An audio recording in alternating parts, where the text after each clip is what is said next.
Welcome to the clip about why Reiki works and doesn't work. At the end of this video, I'm going to give you something that does work that's not Reiki. So the story goes with my past. I'm going to bring you to where I was. I was going through a divorce with 2 children, trying to understand how I would co-parent through this entire situation. And I had my parents come visit me to kind of help boost up my spirits.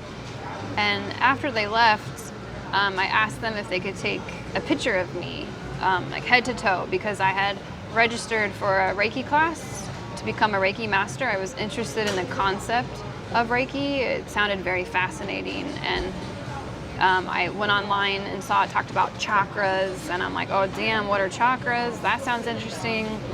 Somehow it tied to India because it's a Sanskrit word is chakra, and I was like, okay, I like India. I like the idea of energy and chakras. Let's dive into this. And I took a class, but you're supposed to take a picture of yourself from head to toe, so energetically the practitioner can see where you need balancing. So my parents came to help me out a little bit during my divorce. They took the picture for me. I brought it to the class the next day. I think it was a Saturday 2 years ago. No, 2022, 3 years ago. April of 2022. Okay, that's where I was at, kind of mentally speaking, going through divorce. So naturally there could be some depressive thoughts. But yeah, I think I was more suicidal, to be honest. I had really, really low depression at that point.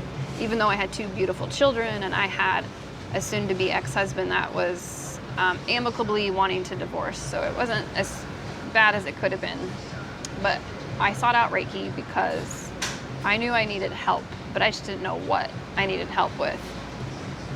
When I got into learning about Reiki through the Reiki teacher, this was in Bellevue, Washington, by the way. I went to a place where this man gave us kind of the skinny and the short about Reiki. I felt like it wasn't too detailed. It was just kind of surface level. It felt like to me, it was like, here's this dude from Japan that developed Reiki. Here are the symbols. Here are what the chakras mean. Here's where you scan and kind of feel where the energy is at, and you're just balancing that out for these people. And it all sounded super fascinating, but I wanted to dig in further.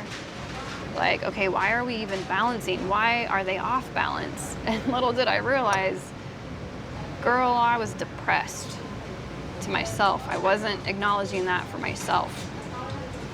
So when I got on the table for this class to learn about Reiki and become a Reiki Master, right away, the practitioner was like, oh yeah, you've got a crown block or a third eye block.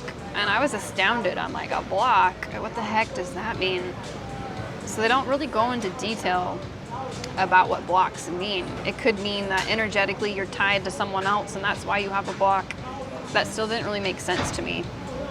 But it was all about just balancing the system in the body, which I resonated with and I wanted to do. So after learning about Reiki and becoming a Reiki Master, I was feeling really good.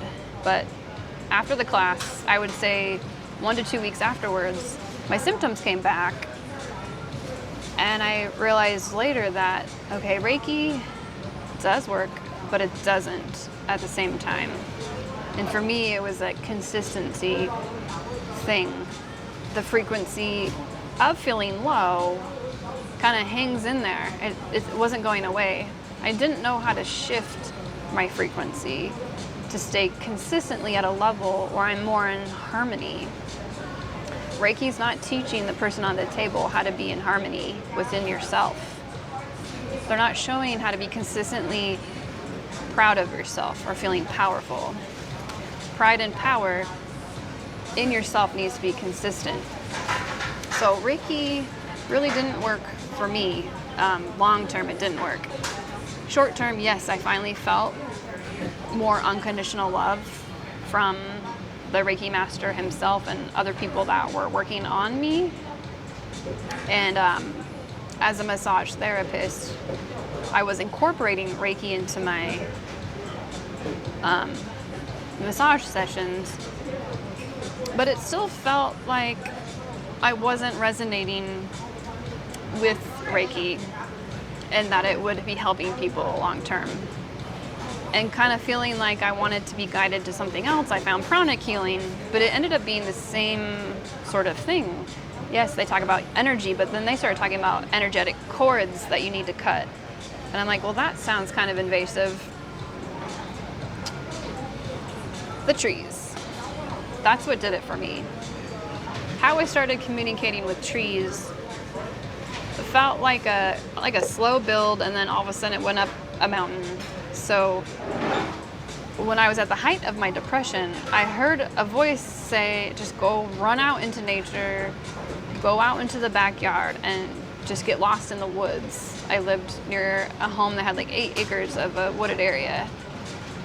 So Reiki didn't seem to be working, and I hear this voice like, just go run outside into the woods. So I did, and the sun was starting to set and I needed to go back home. But I heard within the trees, I heard, you can be joyful, you can live a better life. So that gave me the pride, it gave me the power for myself to do that. After that, the communication with the trees started building kind of slowly. During my massage school, our teacher and owner of the school asked us to depict how we feel we are in a drawing before school ended, before the year-long program ended. So I drew a picture of a tree. I was feeling half dead and I was feeling half alive.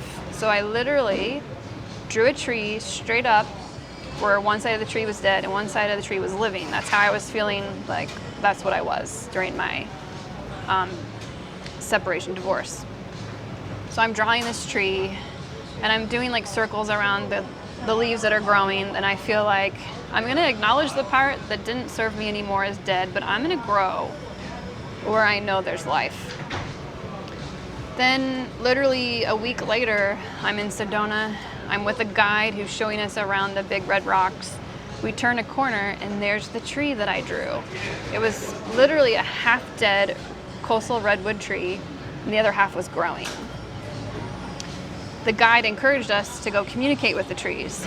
So I was like, okay, cool, let's do that. I go up to the tree. I literally hug the tree with an open heart, and I hear it say, grow on the side of love. And I just started bawling.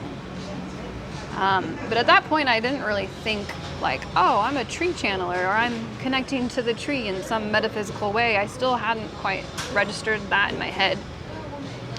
It wasn't until moving into a new city and living life again and becoming a massage therapist that I found a tree that blew like my socks off with a phrase, "You are the light from which you came," was the message I got from a tree where I recently moved. And that made me realize, okay, the trees have a lot of encouraging and uplifting energy that can connect to what's inside of us that we don't know how to shift to yet. So the tree was showing me how to do that consistently. The more I communicated with trees, approached them with an open heart, like physically touching them or being in meditation underneath the tree, that anytime I started having depressive thoughts, they lost their grip. I was now realizing I was at a different frequency than the depressive thoughts that I used to have. So when a depressive thought finally came around, maybe a month later after me connecting truly with trees, it lost its grip, and I kind of laughed at the thought. I'm like, no, I don't want to kill myself.